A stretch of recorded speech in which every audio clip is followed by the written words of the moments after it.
Hydrogen bomb फोड़ने वाले थे, फुलझड़ी से काम चलाना पड़ा, वो भी फुस हो गई। क्या हो गया? इलेक्शन कमीशन ने बड़ा स्पष्ट कहा है कि no deletion of any vote can be done online by any member of public. Online किसी भी वोट को नहीं काटा जा सकता और no deletion can take place without giving an opportunity of being heard to the affected person. तो बगैर किसी की बात सुने उसका वोट नहीं काटते, उस पर निर्णय नहीं करते। 2023 में अनसक्सेसफुल अटेम्प्ट्स की गई, प्रयास किए गए जो विफल रहे, नाम काटने के आलंद असेंबली कॉन्स्टिट्यूएंसी में। और ये इलेक्शन कमीशन ने एफआईआर फाइल करने के लिए ही कहा था इस पर, और मैटर इन्वेस्टिगेट करने के लिए भी इलेक्शन कमीशन ऑफ इंडिया ने ही कहा था।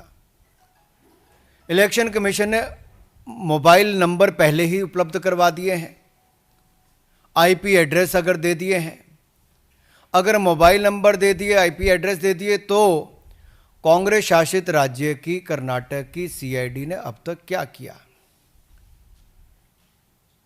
और मैं एक ध्यान आपके माध्यम से देश की जनता को बताना चाहता हूं।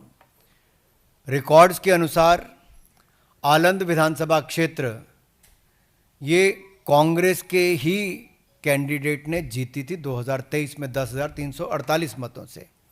तो क्या श्रीमान राहुल गांधी जी, कांग्रेस ने वोट चोरी करके सीट जीती थी? एक बात आज जो राहुल जी ने बातों में मान ली और अपने जवाब में कहा, वो कहते कहते हाइड्रोजन बम एक तरह से फोड़ गए अपने ऊपर ही। वो कहते मैं लोकतंत्र बचाने नहीं आया, राहुल जी कहते हैं। लोकतंत्र को बर्बाद करने की तैयारी है क्या?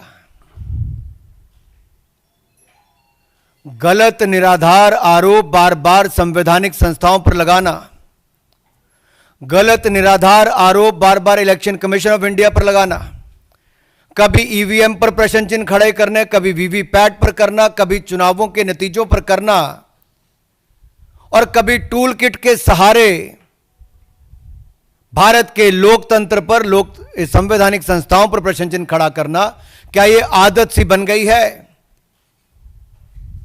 क्या चाहती है कांग्रेस पार्टी? पूर्व प्रधानमंत्री इंदिरा गांधी जी सत्ता का दुरुपयोग करके, अफसरों का दुरुपयोग करके चुनाव जीती है तो कोर्ट उनको बाहर का रास्ता दिखाता है। राजीव गांधी जी की हत्या के बाद एक लोकसभा का चुनाव पेंडिंग नहीं होता, 1 महीने तक अगर चुनाव को स्थगित कर दिया जाता तो किस पार्टी को फायदा उस समय के इलेक्शन कमीशन ने दिया? रमा देवी जी, एमएस गिल, टीएन शेषन से लेकर ये बाकी सारे इलेक्शन कमिश्नर जो थे किस पार्टी ने नियुक्त किए और वापस किस दल में गए? कांग्रेस पार्टी में गए। इलेक्शन कमीशन का दुरुपयोग इन्होंने कभी किया होगा?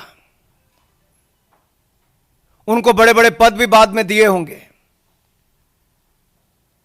लेकिन अगर निष्पक्षता के साथ भारत का इलेक्शन कमीशन काम कर रहा है तो बार बार राहुल गांधी जी का प्रयास है कि लोकतंत्र पर प्रहार किया जाए, भारत के लोकतंत्र को कमजोर किया जाए, जनता को गुमराह किया जाए, और जिस तरह से बांग्लादेश नेपाल में स्थिति बनती है वैसे झूठ बोल बोल के वहां पे स्थिति पैदा कर दो देश में।